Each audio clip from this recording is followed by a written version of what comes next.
చిన్నప్పటి నుంచి ఇట్లనేనా సార్ మాట్లాడాడు? అంటే ఇట్లా ఇట్లా మాట్లాడితే దోస్తులు ఎక్కువ మంది ఉండరు. చిన్నప్పటి నుంచి అంత ఫ్రెండ్లీగా ఉండేవాడిని. ఇప్పుడు మధ్యలో ఏంటంటే చిన్నప్పుడు నేను బెస్ట్ కమెడీ అండి. అప్పుడు నా పేరు జింబో. జింబో పోతానికి ఇష్టపడలేదు. ముందు మా ఊరు మొత్తం నాకు జింబోనే, నా పేరు తెలియదు. జింబో ఇప్పటికీ స్టిల్ జింబో అని పిలుస్తారు.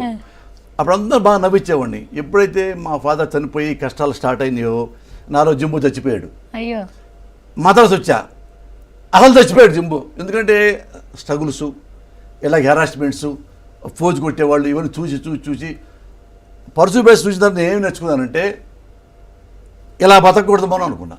బతకూడదు, ఇలా బతకొద్దు మనం. అంటే వాళ్ళు డబ్బులు అయిపోయినా పర్లేదు సావని అట్లాంటివి వాళ్ళు ఒక రాసిన తర్వాత ఇంకో వెర్షన్ రాయి, ఇంకో వెర్షన్ రాయి, ఇంకో వెర్షన్ రాయి, మళ్ళీ రాయి, మళ్ళీ రాయి అంటారు. నేను రాయను. రాసేదో పర్ఫెక్ట్ రాస్తా. ఎవరైతే బాగాలేదన్నారో వాడు నాకు చెప్పాలా ఎందుకు బాగాలేదు. ఇవన్నీ పెట్టుకున్నా.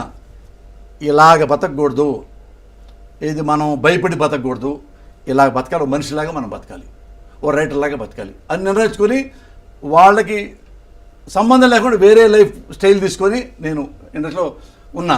కానీ నాకే అన్యాయం జరగల అన్నారు. ఫస్ట్ అన్నారు వీడి అహంకారం అన్నాడు, బలిపడవాడు, యారగెంటు, రౌడీ అన్నవాళ్ళు ఎవరు నన్ను మానేయలేదుగా. ఇంతవరకు తెలుగు ఇండస్ట్రీలో నాకు శత్రువే లేడు, నాతో మాట్లాడిన వాడే లేడు.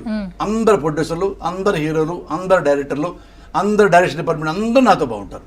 99.9%. మరి బాగున్నాను కదా నాన్న. మరి డబ్బులు మా గురువు చాలా మంది డబ్బులు కొట్టారు, మన ఎక్కట్లా ఎందుకు మీరు అడుక్కున్నారు మీ హక్కుగా. అది దేవుడు నాకు సావిత్రి, దేవుడు నాకు అన్నీ ఇచ్చాడు. నిజంగా తల్లిదండ్రుల మీద ప్రమాణ సాక్షిగా ఎంత సంతోషం ఎక్కడ రాదేమో.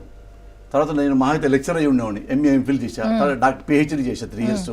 వైవాకి వెళ్ళాలి, మా అయితే లెక్చర్ అయ్యేవాడిని, ఓ టీచర్ అయ్యేవాడిని, అసిస్టెంట్ ప్రొఫెసర్ అయ్యేవాడు. అయితే తెలుగులో లేదా స్కూల్ పెట్టుకున్న స్కూల్ పెట్టుకునేవాడిని, ప్రైవేట్ ట్యూషన్ టీచర్ లాగా.